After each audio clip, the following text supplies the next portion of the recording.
Ner malakan yam kanaz dalan content barwanya bakaling gwasame ka Nur online TV channel. Bana ler ti bana kaling to kon ka ler to want go bukon ka deling kandial ler ni ama bana writing ano ka kan ler ti go rejano bijid bi palping ka ler mishalat shalad no shanware shakanak rewich ka kobo manaka bana writing ler dinan bana lingwasame bana write ka kwi General Gabriel Bol Anwer chala do jen chatiai choko kuma mado dien diodien ban roi ka kwi ganware te sha lado chaka kaf ka Libya ka gurga ka yo kuma Libya kene kon la na kaf ngwandien ban roi ka kwi Gwanteran konwari ban roi ka bom jej en bor kamandan en chikanalat en wala jen ban liengtino ban ripon ko ken bore ler kana me ban kaling mi jiram mi jidit kanor online TV channel de jog nokono der subscribe ko de lerti de kan chamala chupkeje goldan pay kala rech en ler bana lat gwasame chala do sha nuore sha kana ka kobo tegaler mi sha non kon gwadame mi shik terbil nen kon mena so na mena just an example en leran bana lingwa men chalat kon no na chala do sha nuore sha kanak chala do sha nuore dangraw sha kanak ka jibone dangdiok rewi ka kobo chala do tega torbiele dangraw ti ci jien kan torbiele to la kan jalawun waje ci ga jien wukan reylo karar ka lawrar ka dobrana chalat keje wa torbil dangro mi ciga jeno cha ko pesda dop pada cha pet ka wa cha torbil nyam cha je dwan mach jena dana nonglia ya dwan majone chu torbil rawde chu kul nyoko ben jen chu na kul belok chu kan ne to tela jiter chu korien chu bar kan ne tone ka murleni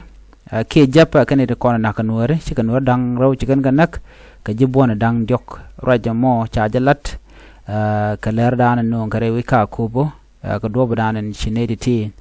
chikana chikan ga pet ka ja turbiel dang raw to chala do ken la ken jenu la ken wo ka wat lo la ken re chen ka wat la ken jen bu ko ten jen la ken jel siang antame to ko cha turbiel ro cha ka pet pan ka changa jandang rawi de raw ka pay ngwan ron kina dang rawi de jandang rawi de diech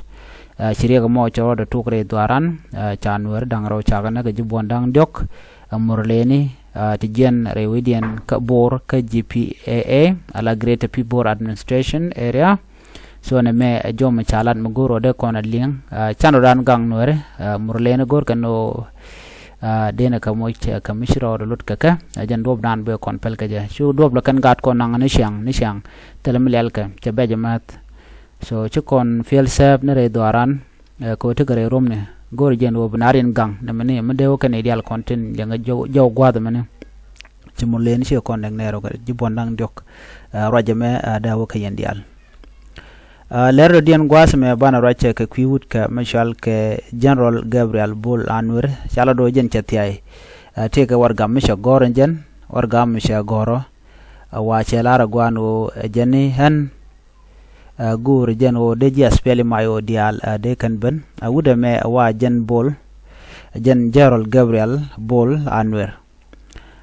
General me waran spele mayo ko do brana chalat ke jen mudong teke di goro jadere garping gwas mo de kula ngach me to wala chi to dino jene General Gabriel Bol Anwer chala jen chatia cho ko kum SSPDF ala kum kirma yadit chatia pin Dr. Riang Machaten jen che shoot ke warga mi cho gorno shola jiayo tin content dor tin karen mat kum kirma yadit la kum jane no de ne dialde kanwa ka kum kirma yadit shawra jeme chaja ga je aspele mayo chala do miledimo chagwa jin gor no kwak no ka kirme yadit ci goro ku defense South Sudan me ramu ku defense South Sudan beri ga dana to kan nuere be kon ngach ko shuina so wuda me jen wuda chal ke General Gabriel Bol Anwer mi dong anwer wala jang but chalana jen wo jen chatia cho ko kume SSPDF na me dera le dana gorno de yen na ling ka kwide so bia tura bia chunen no mo me chala de wo jen chatia ane miti ke dio gor pingwa samo mengejja so chawra je me cha jenung ke jen kwala gorno be jen nyaka yakel bana nyoko kala rodien be shonga chenono gwad me tukon ka ga nuore ti shakap ka Libya ga nuoron shaka kaf ngai kon Libya no ngutok tino so gore jen o bana tin kon tin tuok bana ngai ka ga nuore kon be tur ne ken ba ka nyaka yakel gwad me okay te tur mi shaka mo gwada me goro de no nyaka yakel so tur na me wa ken tur ganan content chakap ken chimenen jena mo gwada mo to ko buñ titene ka gan wara te ken gwa kel cherm chop kan diech ke bakel kel raw diok wan diech ka bakel ken ke 1 2 3 4 5 6 okay kan nang bakel so kan nang bakel wa ka gad chakap no chakap Libya wa ken kap kene kalora banko Libya men let ken wa let ken business kana bigana bigan ga kap bigan ga nyoka mi wil ken ka yo cha gan wer ti cha ga kap ka do badana shalat ke je cha ga kap wa te gan wer kelten mungai ke shode reinen to ka do badana shalat ke je bat ken dial ka gan wer la tok sir menen yenamo gor jen wo bia turken bia kan ke bia kanen ka do badana shalat ke je waken wajelka che mungai kona do mi mo ka Libya lo mugor je bu Europe jala gan wer yawtano gan wer ngwan longan tong mi cha yen ka gwan ber ku me Libya ka cha no ko kan kuyer so na mani akel mi bej so redian kan gan wer to charam kel cha jangit mishale Nasser wan catch route jen garame jen Nasser wan kairu te jaramadan changich are turu kan mene so yen wadi albiya yanga jeno ngum le roda mo kata danen te Libya gaja kan wara konon kondenten en winami ke Libya ka dob dande ken yere kan ngoka ja but ne de ti man chala da longan tam wa kum Libya gore yow ka gan war ti ka gore yow ka bunche menen janamo let me show you guys another picture gwada me na me picture dol buñ okay dol bundi yenen wa cha ne dial cha ka yen te gare ti jen ta ne tin so mugoro no de ka rescue this is a prison ka Libya gwadan cha ka yen ten so kan ka yen ka rodien cha ka yen ka na kel so kan pe ne ken so gor jen o bu kon dial dene kono ko den jalang bako dar ta ka do ma de ka luñ ke ja ko de ka luñ ka te jen dan te ka ten na me shalat ngwan ke long chimnen yana matu jot ke kudien you know a lot of people especially dio jet buñ te ken dio ja kene african it goal chik buñ ko rodien but what I'm seeing here chermu dial ka buñ no ka buñ en kono support role Ethiopia ka kwit ko ran te Ethiopia chi ga jamara menaji Oromia ne menaji te garaiba rodien dial chenarien bar hina gor kwad mi ko goran der ko Europe der lo survive ne wendemi so na me ajana na goro de kono ngaj ka jan lerame gor jen o biaje lot kan gat kon ten kono ya kafa kuma Libya okay bana wuka la radien me de kono nyoko milin kono gwada me ban rek ki gwanter Jason bor chaja luang ka wan anwar wai am mi chaja luang ka wan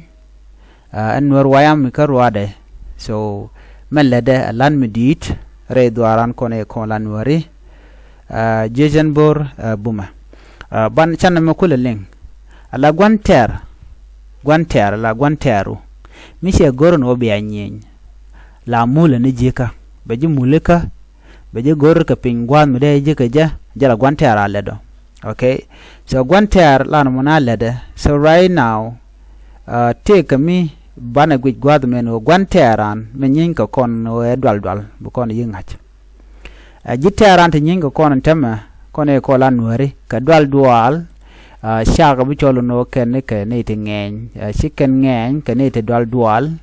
okay man dwal ka ba kwenya gwad men men biya ngach ala gwantere siang gwanteru okay gwanteru jiran mugur jen obe jimak laro da mele pin ka pin be ji gor ke pin ameni mi che ji jege yo be yu yan mach banne ti tenen kon ke te gwada me chiga ne te lonkor chiga jikur this teten ka ted okay rudian dial ka ted te jang to kel te keten so ne dial gwi kon ga ti ka ted akane de kon ala mi chiga ben gwada dan jaj apanal che wo ka nasir ke wo kan ka pan ga ke gwada wo gaten la kan meja duwa ja ngut kanan so gwantar mi te gwantar mo dwal ka jo ko chicken tele ground force mi lon kana be kan ko kaping ga nana na ba ko chicken kaping ga na no chicken de lon ka kaping so biya ngaje no ken jitaran kanidi dwal dual so chicken ter chicken lon ka chicken de nyen kay jejen borba so jejen bortel ram tiabe okay nuer jejen borkin nuer wayami teram tiabe ka bom dana teke ke so na medi na ngach okay de kon diala ngaje manana le herode chana jo ma million gwata me men run palpin chana linkel ko men rodo ko fanjak citat chawa gon gaje kan ka atar gon kan jaga atar babur cheben katri ga me ban gaje me reti ka atar cha atar chebuk so me chebugo ci waita mi kan spela mai group ten tongo chara yot jok chabok pada ko e to bok charo rit chalo jok lo jok changa ju do khur nyam ka diel mi cha mai ti lem nu kan ja ga dwaje kan distan na te tin changa ju yes bo to kor nyam woni mi chalo jok lu nu tam ko da dial to wot ka tet waita mi kan spela mai wo ndaga diel woni ka atar wani ga tunja tala mi shile tinu namo taka kwat ngi kien bana no gwini development ngi kien gumi butuok aban the main topic ko walam roi kon jode babur shim babur mo manen kon mo manen ture demo so ne rin wala lenga no babur na babur tat nang kana la sanctuary la wo yere jen gwa te ga dien de yeken dial tin mi da bom dien ke lu te tin jen babur no kana to re babur so kamai te ala re babur ko which mean babur kore chera ke ret dara ben dara area mithie ko wi re wadaj ma so ko ne to char long barar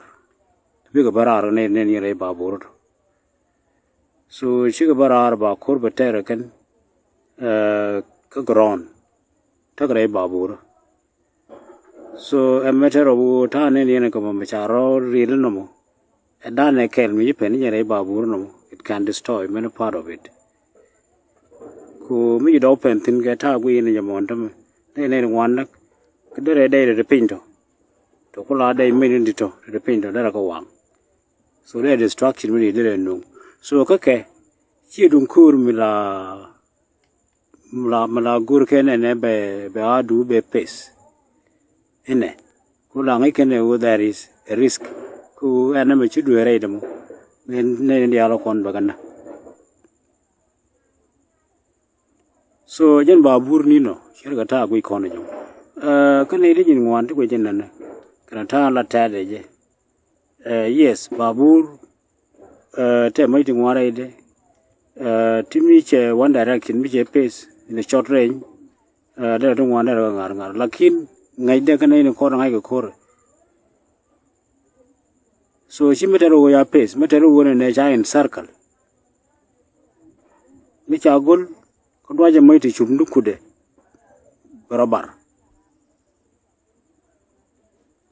so she very big deal mi de lat jan ko la lu ga tat ne ri nyin wan ko kor no ri chware gor ke wor ne ga babur ko babur mi je de man nang en dia yen tar bi arong le so mi ko ga kor ken ko ga ra SPD ko ga kor da kor ulid ni mi de tar ko ulid ni mi ya tar ko paina ko tar ko kor da kor babur mi ya tar ko paina mana to up to the end of the day chikene bulong cha kor no ri abulong So beteno now moralan chỉ take a mix take này thì cái maybe chỉ khor con nhăn chỉ mấy thuốc cái nào ter you tha đan này để thuốc chơi nghe ku chỉ má khal để take a thread chỉ là take some optical based on luôn này yeah so the deal lo kan nhìn kur withdrawal cái military go be withdraw tactically one of core mitaka card of war ku misha go jadu be jala ko moral me jelo jamu ka dong ku mi bake la bake ta ke ne nam ke yu ben ngwan ka mas lakin mi jogo pen ko yo mi chi ke chubo ngwan nan la gwa di ngor kan moral en bo pin wa mas di en bo pin ne ngwan ke ke because situation yo mo ko assess and then bigger evacuate in time we should go now there and problem they can be in Nasser like Tanan we corner ke milling corner Nasser we are due can apple we are due shirede jala gwami cha jang no wan long cha kan nagrede ti cha ne kan go wanken so jadwal che inflicted ka thì ngay ra này cái này thì cha này ngoan thì à cái cái cha vui này có khor quay ba khuyên rõ điện cái cả tin là rõ nên cái mà ai ra cái take a feeling of when something like this may happen so chỉ cái gì we are đi cái bài tin chỉ cái budget around matar cái unimis mình cái gì nào ter unimis nào ter jen jikan betene jamo kam la dual goro so mun no way ya no was war so the only place na who can guide along a matar so when me bo take access me go ja what takbo ne no content la white army ke SPL mayu man ni korbo shi korbo very strategic mi shi kor we are do so until the other to we cannot feel like when maybe chikorche chabom kind of bomb. Sijen, brother, alaka manam go the con ngor con bagochu. It's a matter of days, of week. Yeah, roja mo janta nan in andin roja den tiani. Ku when let us be strong. Bomne bimag bu roja alaka. Guaya chirka jo shalingo guasa me jan lode la menen yena me babura me jana sangshir kaka shire gwan me bega de ten lo yegen de me jantan so bianga jano na me cha yado la tok teram de survive kaka so jana mone ka janda na ngel tere na mone alaken chimen shaling alaken doj panya nan bat chicken wotiaka lakan doj nan yo mi nga cha ga nyoko wo de yo buka bat ko ngeke na gwa me do yo penten ajan dag de en de vaba mo en babur mon gwa an ban yo jomro dien please yo pero jeno bi nyo ane ko ken en biate mal bye bye.